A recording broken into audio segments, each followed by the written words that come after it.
In this video, I want to demonstrate how to drag and drop a taper pin from the design library into my part.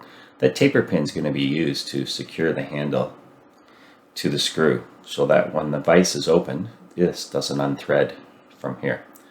So first I'll come up to the design library, go into the toolbox. I'm working in inch, so I'll go into the inch folder. I'm looking for pins, so I'll double click on it, then I'll double click on the all pins folder.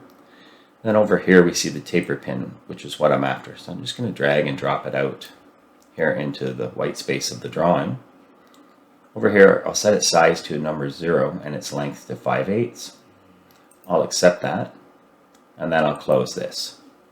Next, I'll mate that pin into my handle, and then I'll use the features of SolidWorks to cut the hole through the handle and the screw for the pin.